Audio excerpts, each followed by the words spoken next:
Langit malam di Bandung masih dihiasi gemerlap lampu kota saat Ridwan Kamil menghubungi seseorang. Suaranya terdengar tenang namun penuh makna.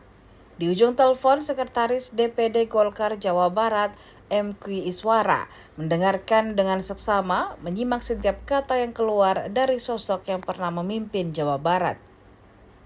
Bukan dari nomor pribadinya, RK memilih menelpon menggunakan ponsel salah satu stafnya, seolah ingin memastikan pesan ini disampaikan tanpa gangguan. Tidak ada kebingungan, tak ada ketakutan, hanya penegasan bahwa dirinya tak terlibat dalam kasus yang kini ramai diperbincangkan.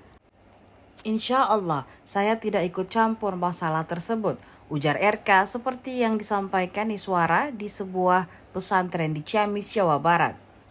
Ia sadar penggeledahan oleh KPK adalah risiko jabatan, sesuatu yang harus dihadapinya dengan kepala tegak dan hati yang lapang.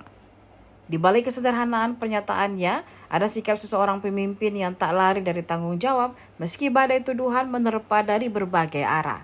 RK menegaskan jika KPK membutuhkannya, ia akan hadir, akan menjelaskan, akan memenuhi segala permintaan yang diperlukan penyidik.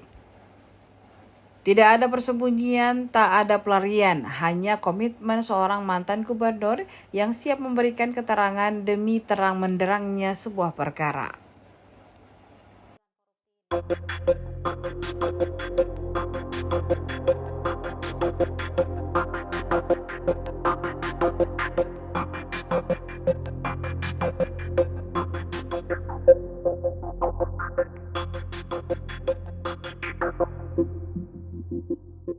Download Tribun X sekarang, menghadirkan lokal menjadi Indonesia.